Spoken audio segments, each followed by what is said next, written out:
Jadi ini tadi ada 3 poin yang bisa dijelaskan ya, dari pertunangan, perkawinan, dan yang terakhir perceraian, yaitu poin yang besar ya. Nanti dijelaskan lebih rinci ya. Kemudian pertanyaannya, bagaimana tata cara atau proses pertunangan di agama? Pertunangan di agama Kristen, ya. Pertunangan di agama Kristen itu levelnya satu level di bawah akad nikah, pernikahan. Jadi setelah lamaran, pertunangan. Sebenarnya ini sudah mulai banyak kita tinggalkan. Kenapa? Itu hanya spend of time, spend of money. Ya, hanya buang waktu dan buang uang. Jadi biasanya pertunangan ini sekarang loh ya, ada yang masih pegang aturan itu, tapi lebih banyak orang-orang yang lebih real, mereka lebih banyak menyatukan langsung ke pernikahan. Karena itu konsepnya hampir sama. Kenapa? Bedanya dengan pertunangan dengan pernikahan ini apa? Semua sama. Ada prosesi lamarannya, ada prosesi tukar cincinnya, ada prosesi didoakannya. Cuma yang membedakan adalah mereka tidak boleh bersetubuh. Ya, itu pembedaannya. Nah, kalau ini dilakukan, kita jujur sajalah, kuat enggak ini pasangan ini? Ya kan? Kita kan menghindari hal ini. Nanti mereka sudah ditunangkan, merasa sudah sah. Nah, mereka bersetubuh sebelum pemberkatan nikah. Nah, ini yang enggak boleh. Dalam agama Kristen kita tidak lakukan itu, karena kami berprinsip setiap pernikahan kita harus ada konseling pranikah, gitu loh. Dan konseling pranikah ini didasari oleh firman Tuhan yang melarang dengan tegas. Nah, yang melarang dengan tegas adanya persetubuhan sebelum diberkati, dilaksanakan prosesi pemberkatan nikah. Jadi kami dengan tegas melarang. Jadi menghindari khilaf, ya, menghindari tidak tahannya nafsu pasangan-pasangan ini, kami kebanyakan tidak menyarankan adanya pertunangan.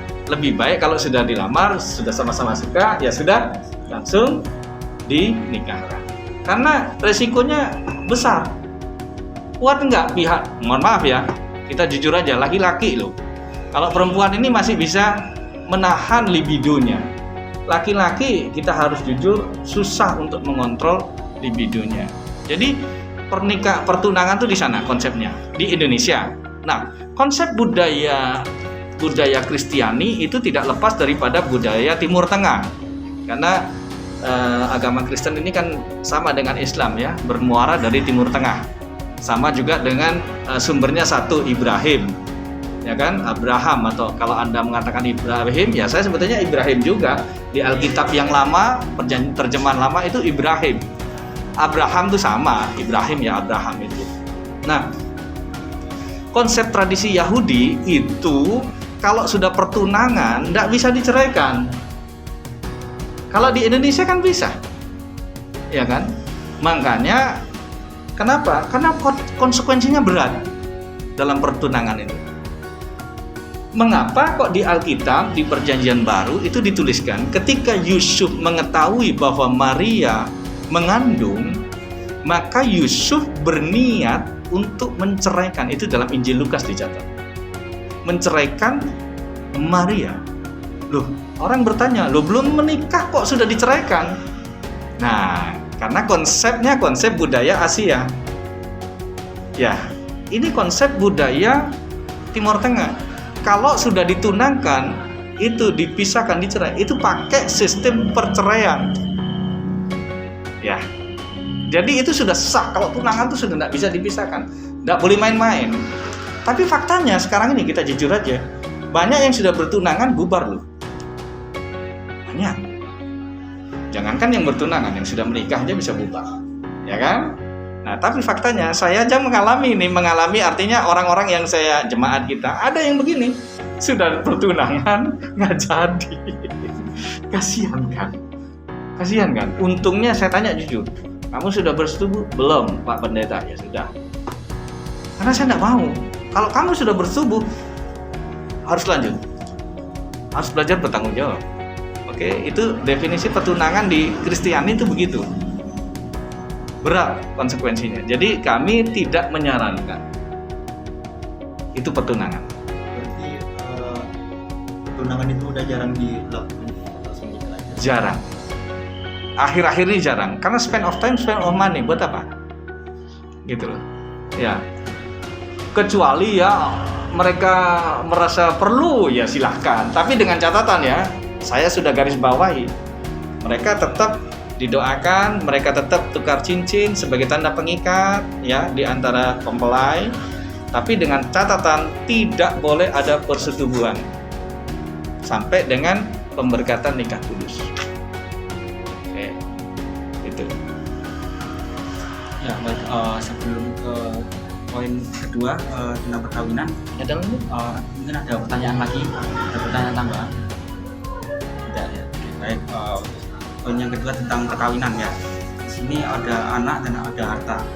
Dan nanti harta juga dibagi antara harta bawaan atau harta bersama. Ini bisa dijelaskan lebih rinci, Pak. Oke. Dasar pernikahan Kristen itu sebetulnya ikut Undang-Undang Indonesia Nomor 1 tahun 1974. Dasar pernikahan Kristen. Pernikahan yang pertama adalah menurut Undang-Undang Indonesia Nomor 1 tahun 74 disebutkan pernikahan adalah sebuah ikatan baik lahir maupun batin di antara seorang wanita dan seorang pria sebagai sebuah pasangan suami istri dan memiliki tujuan untuk memiliki rumah tangga yang kekal bahagia berdasarkan ketuhanan yang Maha Esa. Nah, dasar pernikahan menurut Alkitab ada di situ. Dalam Kejadian 1 ayat 28, Allah memberkati mereka, lalu Allah berfirman kepada mereka, beranak cuculah. Dan seterusnya. Ada proses Allah memberkati. Nah, ini baru beranak cucu. Baru berkuasa di ayat tadi. Jadi prosesnya dalam pernikahan Kristen diberkati dulu, baru boleh hubungan seksual. Jadi, nah makanya tadi saya garis bawahi, kuat enggak kalau pertunangan kalian tidak berhubungan seksual? Ini nonsen ini di dunia sekarang. Kita harus jujur saja, ya kan? Ayo, oh saya enggak hubungan seksual, tetapi VCS ya podo mawon. Ya kan? Ya kan? Ya kita VCS kalian yang satu memuaskan dirinya sendiri dengan masturbasi, yang satu dengan onani ya sama mawon, sami mawon. Itu kan sebuah konsep, sebuah persetubuhan yang melalui virtual, ya kan? Itu yang sudah terjalin. Nah, ini bisa nggak bertahan ya? Kalau memang sudah sama-sama senang ya sudah, nggak usah pertunangan, langsung saja pernikahan, sudah selesai. Jadi untuk memperkecil celah untuk manusia berbuat dosa. Kenapa ada pertunangan? Itu budaya Barat. Gitu loh. Budaya Timur Tengah ya ada, seperti tadi budaya Barat dan Timur Tengah sama, cuma berbeda konsep. Timur Tengah tadi kan saya sudah katakan di Alkitab Tuhan waktu Yusuf dan Maria, ya ada ayatnya di dalam Injil Lukas itu ada. Jadi Lukas pasal 2 kalau saya nggak salah itu ada. Jadi ketika Yusuf mengetahui bahwa Maria mengandung, maka dia akan menceraikan Maria. Sebentar, mana sampai malaikat Tuhan itu mengingatkan Yusuf, jangan kamu lakukan itu sebentar. Ya. Jadi konsep pernikahan dalam Kristen itu adalah bagaimana ada 3 unsurnya: Allah memberkati, beranak cucu, dan berkuasa. Nah, jadi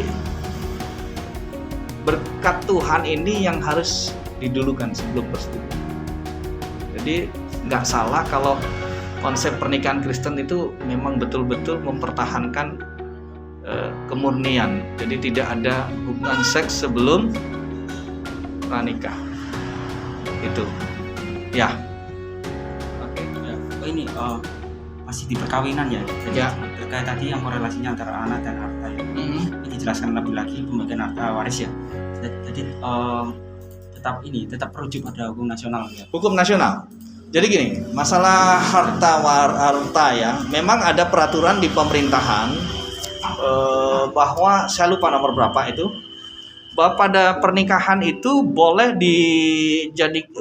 pisah harta. Itu nanti akan ditetapkan oleh pengadilan. Jadi pada saat kalian menikah, catatan sipil itu ditanya hartanya mau dijadiin satu atau setelah menikah atau dipisah. Nah kalau memang enggak saya terpisah bisa, itu nanti ditetapkan melalui pengadilan. Tapi kalau jadi satu, jadi prinsipnya begini, kita ikut hukum Indonesia. Jadi semua harta yang diperoleh bersama selama masa pernikahan adalah milik bersama. Jadi misalnya saya menikah terus saya beli rumah, yaitu hak saya dan istri saya berdua. Tapi kalau saya punya rumah, punya hibah sebelum saya menikah, itu hak saya, bukan istri saya. Bisa paham ya? Jadi kita ikut runut aturan hukum positif Indonesia. Jadi di Kristen, kenapa kita tidak menggunakan itu? Karena sudah ndak relevan lagi kalau aturan hukum moral di zaman Taurat dipaksakan di masa saat ini. Sudah ndak relevan lagi, ya kan? Sudah ndak relevan banget. Dulu tahun belum ada iPad, belum ada tablet, belum ada apa. Nah sekarang sudah ada ini semua teknologi, sudah Apple tuh Apple lah, ya. Nah masuklah, ndak relevan. Jadi itu kalau masalah harta. Jadi masalah harta, masalah ahli waris, ya sama. Jadi kalau suaminya meninggal, siapa ahli warisnya? Ya istri dan putra-putrinya. Nah, dalam kasus misalnya anak ini misalnya ada anak yang diangkat. Kalau anak ini diangkat secara sah oleh hukum Indonesia, ya mereka berhak menerima. Tapi kalau tidak, ya tidak bisa. Suami istri kalau tidak ada surat pernikahan, itu juga hartanya nggak bisa bersama loh ya. Jadi istilahnya kalau dulu istilahnya orang lama nih, nggak tahu kalian kenal nggak? 7-Eleven itu bahasa Belanda. Hidup bersama tanpa kumpul kebo. Ya, kan dulu di Indonesia kan jarang memperhatikan surat-surat. Ya zaman dulu Indonesia belum merdeka, surat-surat sangat tidak terlalu diperhatikan. Namanya kalau orang dulu 7-Eleven ya, artinya hidup bersama. Itu bahasa Belanda. Nah, itu tidak akan berpengaruh terhadap warisnya. Jadi kalau suaminya meninggal, istrinya tidak berhak.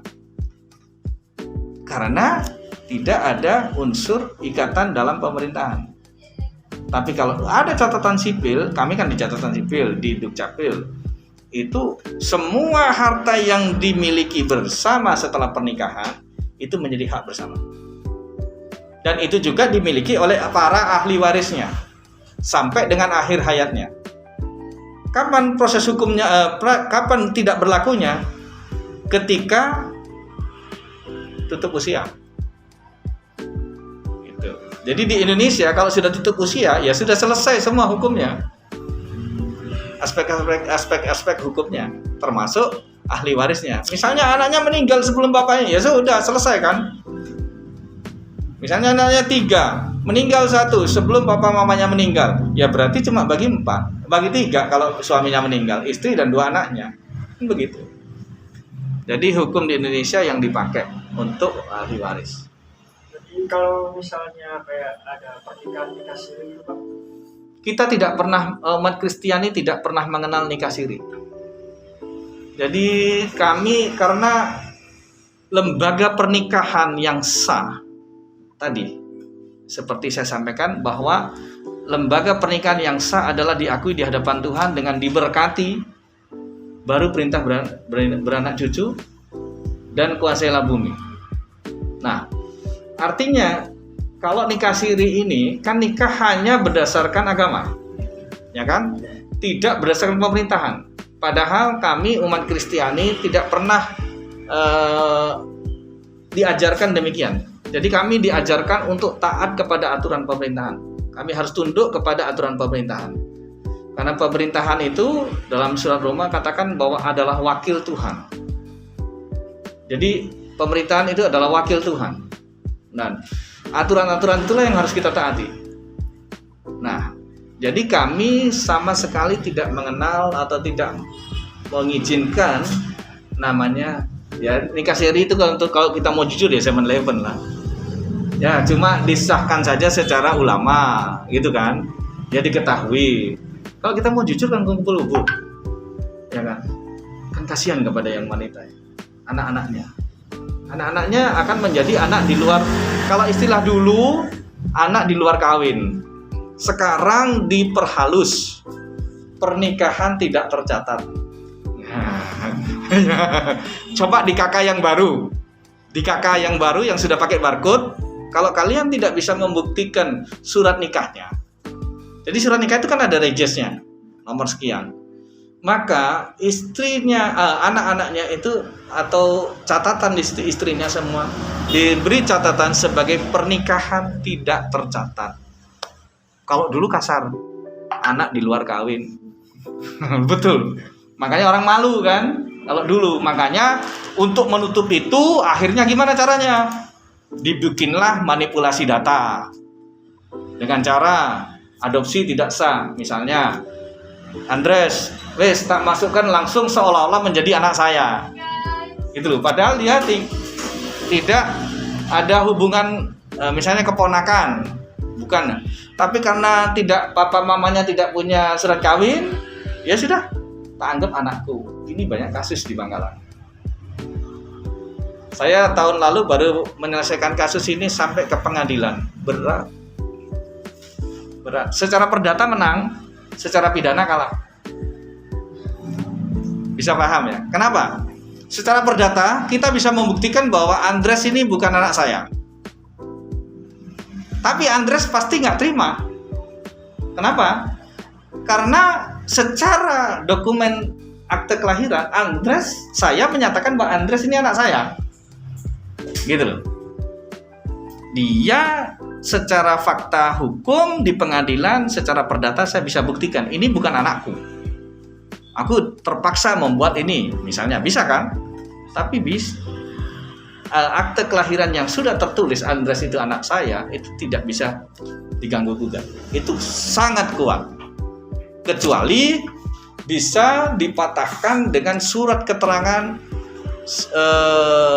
sebelumnya. Misalnya, sebelum akte kelahiran kan ada surat keterangan bidan atau rumah sakit di mana Andres ini dilahirkan. Siapa? Anak siapa? Di situ kan ada keterangannya. Itu bisa. Jadi kasus ini sebetulnya sudah saya hadapi di pengadilan Bangkalan. Dan ini jadi bukan katanya orang, jadi saya tahu.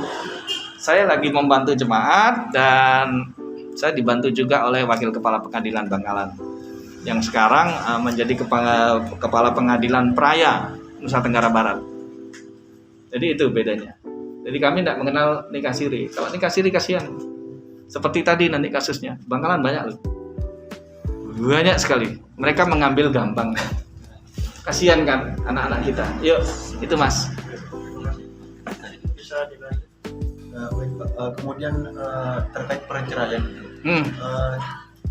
sebab terjadi perceraian itu gimana, Pak? Dari hukum agama Kristen itu? Ya,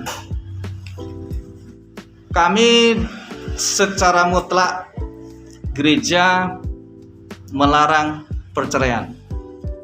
Jadi kami secara mutlak tidak menyetujui adanya perceraian. Memang ada dua faksi. Dua faksi ini ada dua pandangan di mana, karena ini namanya tafsiran. Ya, kita harus buka. Saya tidak boleh tutup. Ada yang bisa menerima perceraian itu karena perzinahan, sebagaimana Tuhan Yesus katakan. Ya. Tapi ada yang tidak bisa menerima, mutlak tidak boleh cerai. Jadi apa yang dipersatukan oleh Allah tidak boleh diceraikan oleh manusia. Karena saksi pernikahan itu bukan hanya manusia tapi Tuhan sendiri. Itu prinsipnya mereka. Jadi ada dua faksi. Saya menganut yang pertama. Gereja kami menganut yang pertama. Jadi kami tidak mengizinkan adanya perceraian. Kami menolak adanya perceraian. Kasus ini juga pernah kami hadapi 2-3 tahun lalu lah. Jadi ada dua kasus di mana saya diminta untuk menjadi saksi perceraian di persidangan. Saya tolak. Saya dimintain data, saya tolak. Karena kami gereja tidak mengizinkan adanya perceraian. Kalau Anda bercerai berarti Anda sudah melanggar aturan Tuhan yang kita sudah anut gitu loh. Jadi kita enggak bisa.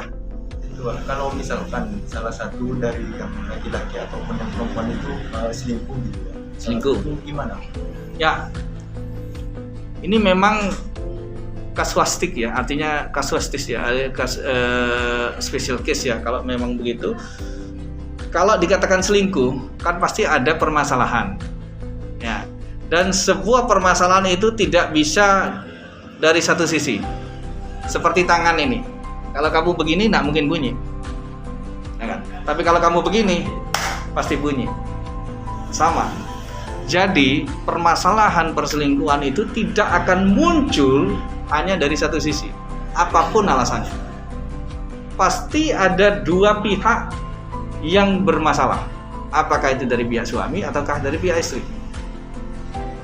Sekarang yang menjadikan permasalahan sampai perselingkuhan itu apa? Kan harus ditelusuri. Makanya itulah fungsinya konseling pranikah. Jadi di konseling pranikah itu ada juga yang berbicara tentang komunikasi dalam keluarga, otoritas keluarga. Sampai di mana nih? Itu ada 3. Living, cleaving, dan becoming one flesh. 3 konsep ini jadi meninggalkan ayahnya, bersatu dengan istrinya menjadi satu daging. Living, cleaving, and becoming one flesh. Nah, kalau 3 ini dijalankan, saya percaya perselingkuhan akan bisa kita hindari. Manajemen keuangan kita ajarkan. Bagaimana bentuk transparansi manajemen keuangan. Sekarang kan yang menjadi permasalahan di mana? Sudah komunikasinya buruk antara suami istri waktu masih pacaran, ya semua kan indah ya. Ya semua apalagi baru bulan madu gitu, sudah semua hebat lah, dunia milik kita berdua lah, gitu kan. Tapi kalau sudah faktanya nanti sudah berjalan, keburukannya sudah mulai kelihatan.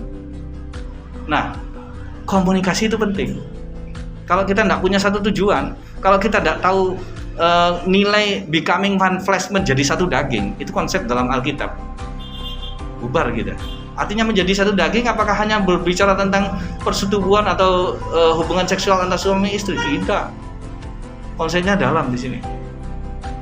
Nah, terus keuangan, kita berbicara transparansi. Dalam konsep transparansi itu termasuk keuangan. Kan banyak sekarang suami aja nggak tahu berapa pendapatan istri. Ada uang istri, ada uang laki-laki, ada uang suami. Kalau uang suami itu uangnya istri, tapi kalau uangnya istri, uangnya istri. Kan begitu ya, lu mesem-mesem bae. Bener nggak bae? Uang laki-laki, uang perempuan. Uang perempuan, itu dewe. Gitu kan? Nah, kenapa? Kadang-kadang suami memberi bantuan kepada pihaknya tanpa sepengetahuan istri. Istri memberikan bantuan kepada pihak istri tanpa sepengetahuan suami. Saja ngomong-ngomong sama masmu, jangan ngomong-ngomong sama istrimu. Istriku, jangan ngomong-ngomong sama suamiku. Nggak boleh. Kita tidak pernah mengajarkan demikian. Kenapa perceraian terjadi? Kasusnya harus dipelajari. Karena tidak paham 3 dasar hukum untuk pernikahan dalam keluarga Kristiani. Terus berbicara seks dalam keluarga, kita bicarakan nih di konseling pranikah. Apa hubungan seks itu? Apa cuma hanya sekedar hubungan seks begitu saja? Apa cuma hanya sekedar beranak cucu setelah berhubungan seks terus melahirkan keturunan? Kan tidak. Ada konsep-konsep yang harus kita sampaikan kepada para mempelai sebelum berumah tangga, sebelum terjadi perceraian itu. Jadi kita sudah prepare. Terus bagaimana mendidik anak? Kan sekarang kadang-kadang itu mamamu goblok, di depan anaknya ngomong mamamu itu pancene goblok, itu di depan anaknya. Bagaimana kita bisa mendidik nggak bercerai kalau kayak gitu?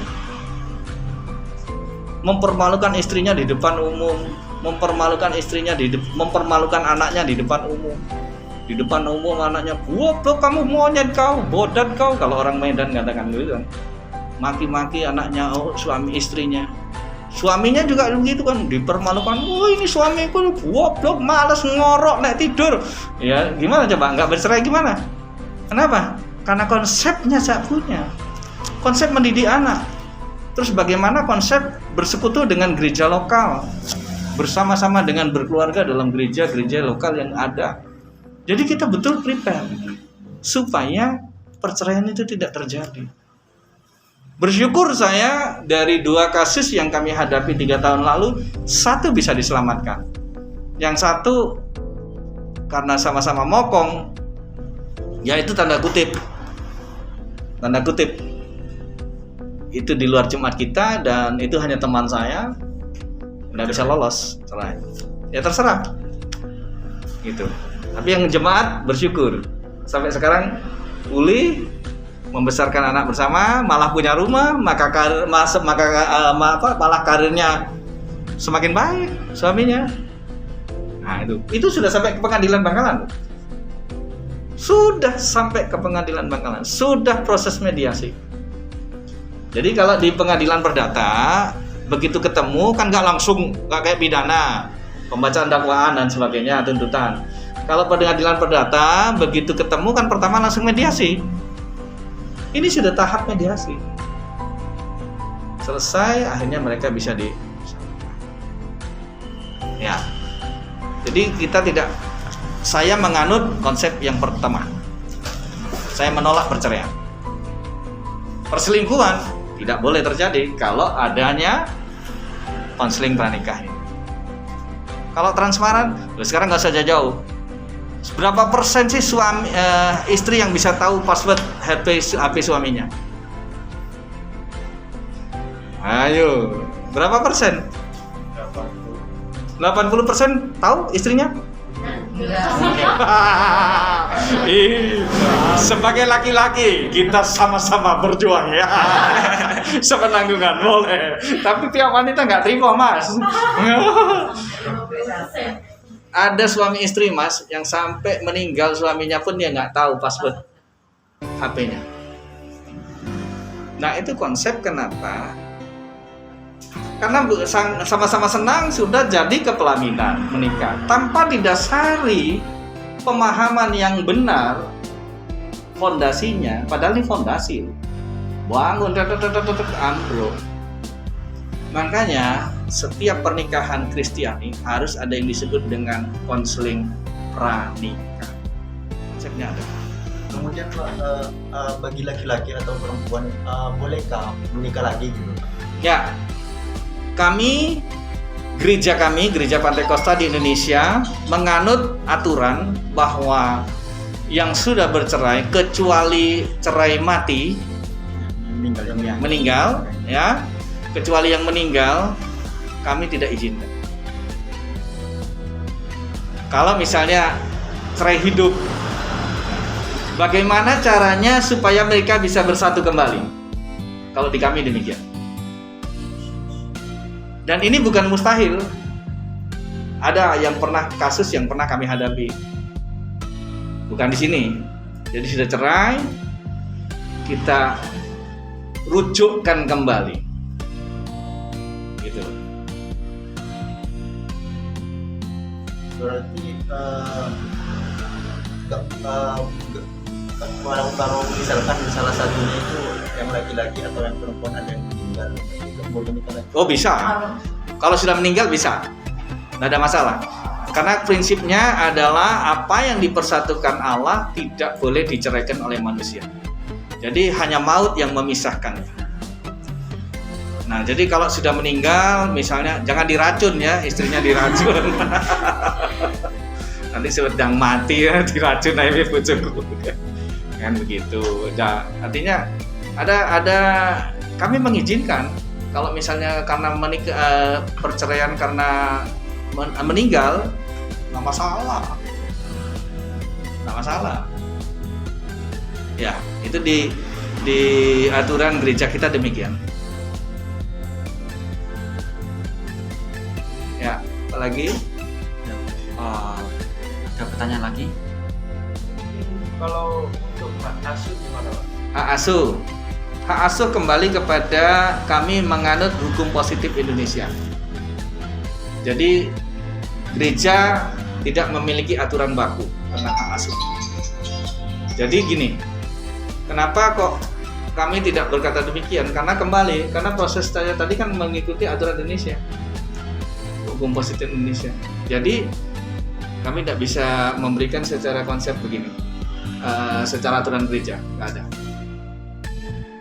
Karena kita tidak mengenal perceraian, gitu. Jadi kita tidak bisa berbicara tentang bagaimana kalau bercerai hukum. Itu kan hak asuh kan berarti karena ada perceraian. Karena kami tidak mengenal perceraian, konsep perceraian, berarti kami tidak mengenal konsep hak asuh. Ada tambahan lagi tadi? Ya, silakan. Kalau nggak ada, terima kasih Pak atas waktunya. Udah, jangan kawan-kawanmu tanya dulu. Pertanyaannya tadi sudah nggak ada. Sudah lengkap, sudah jelas. Itu ya, Andres, Renaldi, Resa, siapa tadi? Luki, ya, Mbak Nisa, Mifta ya, Rita sama Mifta. Ya itu yang bisa saya sampaikan. Ya. Baik, Pak. Terima kasih. Sama-sama. Kiranya itu sudah cukup. Kami mau terima kasih. Ya, boleh. Mohon maaf atas keterangannya tadi. Nggak masalah. Kita karena masih ada acara. Kita sudah nggak ada acara selesai tadi kan anak-anak. Ini sudah selesai. Tugasnya sudah selesai. Kita tunggu saja. Kami mau Siap. Oke, yuk.